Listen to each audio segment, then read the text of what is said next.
Hi.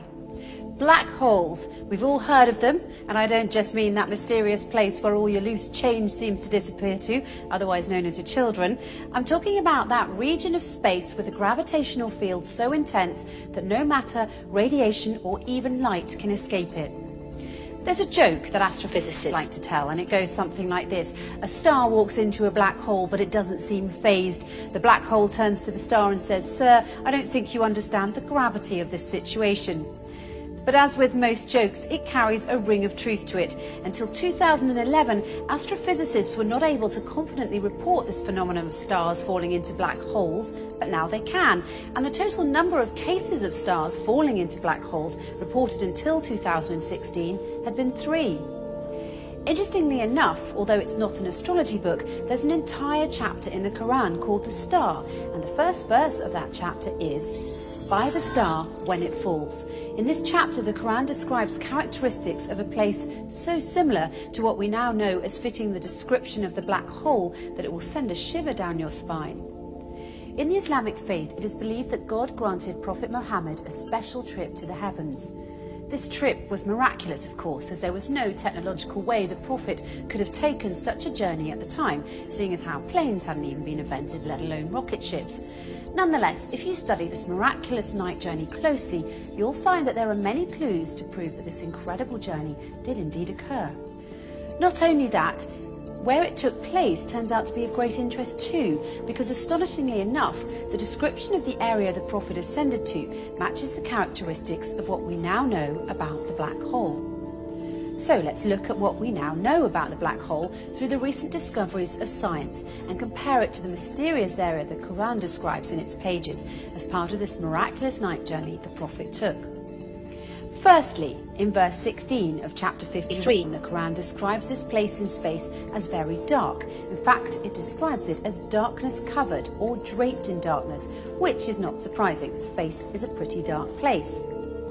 Even so, some areas are darker than others, but nothing is darker than a black hole, because black holes have such immense forces of gravity, nothing, not even light, can escape from them. That's why they're black. And because they're black, they are veiled from direct observation. They nevertheless reveal themselves indirectly, as scientists have special tools that can help them see how stars that are very close to black holes act differently than other stars because of the immense force of gravity that black holes have, and this helps them identify the location of black holes. Secondly, according to the Quran, when ordinary people look at this dark area in space, they can't see it directly as their eyes bypass or surpass the boundary of this area, and they only see beyond it or around it. It's almost as if this area behaves as a lens. Science, it turns out, has a term for this. It's called gravitational lens. Let's take a closer look.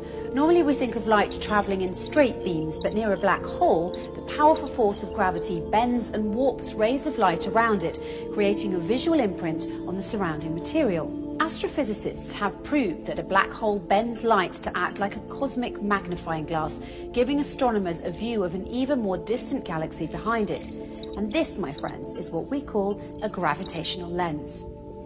However, the Quran brings our attention to an interesting fact regarding this matter in verse 17 of chapter 53, when it says, "The eyesight of the Prophet Muhammad did not swerve, nor did it pass beyond the boundary. He certainly saw it as one of the greatest signs of his Lord."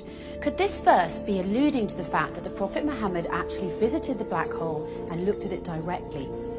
Thirdly, the Quran describes this area's shape, wide at the top with sloping sides and a narrow tube at the bottom, almost funnel-shaped.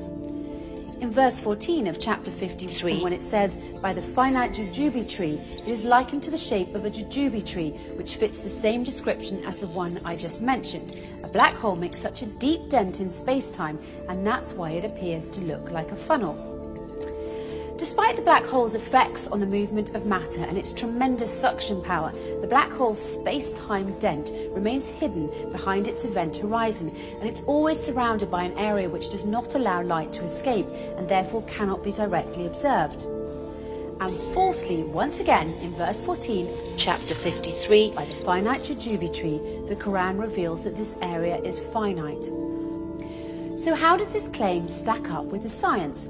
Until recently, it was assumed that black holes had such an infinite strength of gravitational field that occurs deep within them, ensuring that nothing, not even light, can ever escape them, and a trip into a black hole is a one-way journey. Once you cross the event horizon, the point at which light can't escape, there's no turning back. But researchers such as Georges Poulin, Rodolfo Gambini and Gerard Hooft have recently been able to prove otherwise and show that energy can escape black holes and that black holes are finite.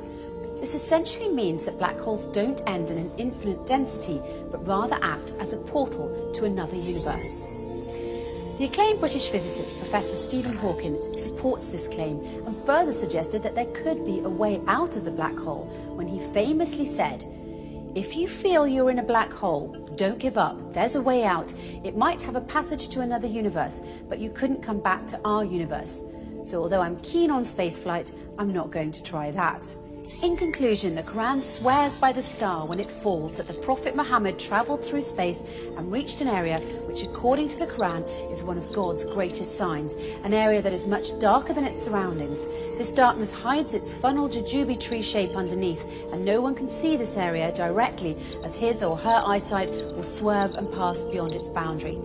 Finally, we're told that this area is finite and a portal to another universe. So it would seem that the Quran and astrophysicists agree, as the way in which the Quran describes this mysterious area matches what we now call the black hole.